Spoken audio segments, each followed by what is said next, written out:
Petani kita bertahun-tahun mengeluh pupuk tadinya sampai ke petani, kalau tidak salah ada 145 regulasi. Habis itu harus tanda tangan 38 gubernur,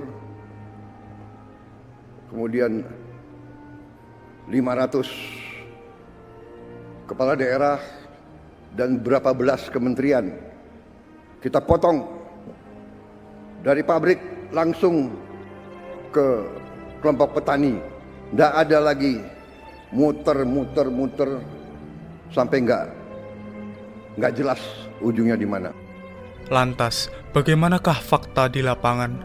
Apakah sesuai dengan janji yang diberikan atau justru semakin menyengsarakan? Inilah suara langsung dari petani kita. Dulu itu soal pupuk langka. Nah, sekarang sudah Pak Prabowo ini banyak sekali pupuk, sudah sekaya coroni. Apa ada, mau beli berapa bisa. Tahun-tahun yang dulu, wah susah, permainan pupuk. Sampai kosong, nggak ada, gimana. Kalau keluh kesah untuk saat ini apa, Pak? Kalau saat ini, kalau kesahnya kok nggak ada begitu. Namun dengan begitu, apakah kesejahteraan petani kita sudah terjamin? Pupuk hanyalah salah satu mata rantai dari perjuangan panjang. Setelah bibit ditanam dan pupuk disebar, ada tantangan yang tak kalah besar. Bagaimana memastikan jerih payah mereka dihargai dengan layak?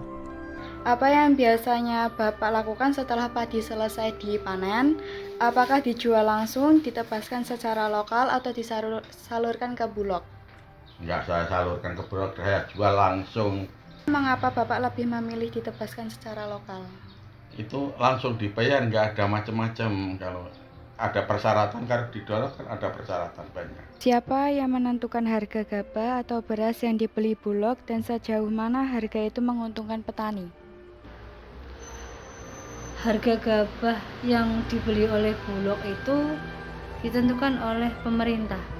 Dengan adanya kemarin SK dari keputusan dari Pak Presiden Prabowo menaikkan harga dari 6.300 menjadi 6.500 per kilogram untuk gabah kering panen.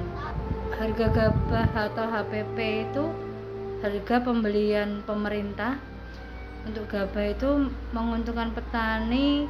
Alhamdulillah menguntungkan ketika itu dilaksanakan di musim panen, musim penghujan.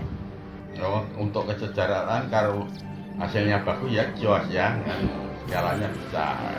Tapi kalau pas kena musibah seperti penyakit dan lain-lain, itu panennya sedikit ya agak kurang lah hasilnya, jadi rugi.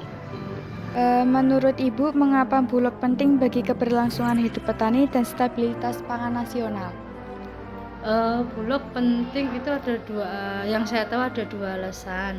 Satu, buat stabilitas harga.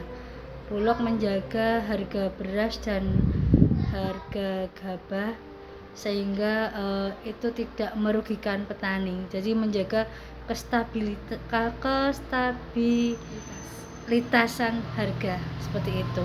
Yang keduanya, Bulog itu penting karena memang sebagai tempat memasarkan